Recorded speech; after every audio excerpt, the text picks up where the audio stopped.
بسم اللہ الرحمن الرحیم نحمدہ و نصلی علی رسولہ الکریم اما بعد۔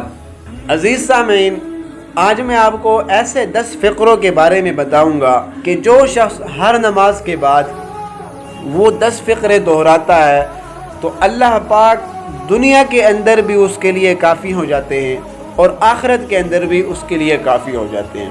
5 جملے دنیا کے متعلق ہے اور 5 جملے آخرت کے متعلق ہے۔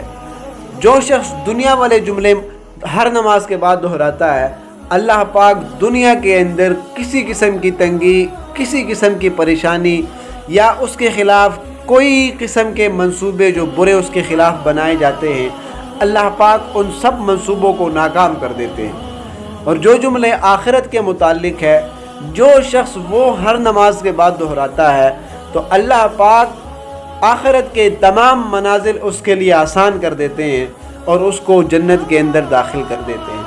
حضرت علی رضی اللہ عنہ کا فرمان ہے کہ میرے لیے یہی عزت کافی ہے کہ اے اللہ تو میرا پروردگار ہے، اور میرے لیے یہی فخر کافی ہے کہ میں تیرا بندہ ہوں۔ تو میرے دوستو، پہلا جملہ جو دنیا کے متعلق ہے وہ یہ ہے حسبی اللہ لدینی، کہ میرے دین کے لیے اللہ پاک میرے لیے کافی ہے۔ دوسرا جملہ حسبی اللہ لما اہمنی، کہ جب مجھے تنگی آتی ہے یا جو لوگ مجھے تنگ کرتے ہیں تو اللہ پاک ان لوگوں کے لیے کافی ہے۔ جو یہ جملہ ہر نماز کے بعد دہراتا ہے، اللہ پاک اس پر ہر قسم کی تنگی دور کر دیتے ہیں۔ تیسرا جملہ حسبی اللہ لمن بغى علیہ، کہ اللہ پاک ان لوگوں کے لیے بھی کافی ہے جو میرے اوپر چڑھ دوڑے۔ تو میرے دوستو، جو شخص یہ کلمہ ہر نماز کے بعد دہراتا ہے تو اللہ پاک اس پر کسی کو غالب آنے نہیں دیتے۔ اور چوتھا جملہ حسبی اللہ لمن حسدنی، کہ اللہ پاک ان لوگوں کے لیے بھی کافی ہے جو میرے ساتھ حسد کرتے ہیں۔ جو شخص یہ جملہ ہر نماز کے بعد دہراتا ہے، اللہ پاک تمام حاسدین کو ان سے دور رکھتے ہیں۔ اور پانچواں جملہ حسبی اللہ لمن کادنی بسوء، کہ جو شخص یہ جملہ ہر نماز کے بعد دہراتا ہے، اللہ پاک اس کے خلاف جتنے بھی برے منصوبے بناتے ہیں لوگ، تو وہ سب اللہ پاک اس کو ختم کر دیتے ہیں۔ اور 5 جملے جو آخرت کے لیے ہیں، ان میں سے پہلا جملہ حسبی اللہ عند الموت، چونکہ آخرت کی پہلی منزل وہ موت کا وقت ہے اور موت کا وقت بہت سخت ہوتا ہے۔ ہر آدمی موت کے وقت سے ڈرتا ہے، اس لیے یہ جملہ جو شخص ہر نماز کے بعد دہرائے تو اللہ پاک موت کے وقت تمام سختیاں اس سے دور کر دیتے ہیں۔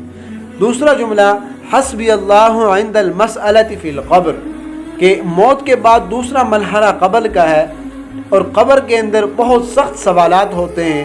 جو شخص یہ کلمہ ہر نماز کے بعد دہراتا ہے تو اللہ پاک قبر کی تمام منازلیں اس کے لیے آسان کر دیتے ہیں۔ تیسرا جملہ حسبی اللہ عند المیزان، چونکہ قبر کے بعد آدمی نے اٹھنا ہے، اللہ پاک کو حساب کتاب دینا ہے، تو اس وقت آدمی بہت سختی میں ہوگا۔ حدیث شریف میں آتا ہے کہ کوئی شخص اس وقت اپنے پسینے میں پاؤں تک ڈوبا ہوگا، کوئی گھٹنوں تک ڈوبا ہوگا، کوئی پیٹ تک، کوئی سینے تک، کوئی سر تک، کوئی سر سے بھی اوپر تک ڈوبا ہوگا۔ تو اتنے سخت وقت میں جو کلمہ کام آئے گا وہ یہی ہے حسبی اللہ عند المیزان، کہ اللہ پاک اس میزان کے وقت، اس حساب کتاب کے وقت میرے لیے کافی ہے۔ اور چوتھا جملہ حسبی اللہ عند الصراط، پل صراط کے بارے میں آپ سب نے یہ سنا ہوگا کہ وہ اتنا باریک ہے کہ بال سے بھی زیادہ باریک ہے، اور اتنا تیز ہے کہ بلیڈ اور تلوار سے بھی زیادہ تیز ہے، اس پر گزرنا ہوگا۔ میرے دوستو، جو شخص ایسے سختی سے گزرنا آسانی سے چاہتا ہے تو وہ یہ کلمہ دہرائے حسبی اللہ عند الصراط، تو اللہ پاک پل صراط پر سے اس کو بجلی کی چمک کی طرح گزار دیں گے۔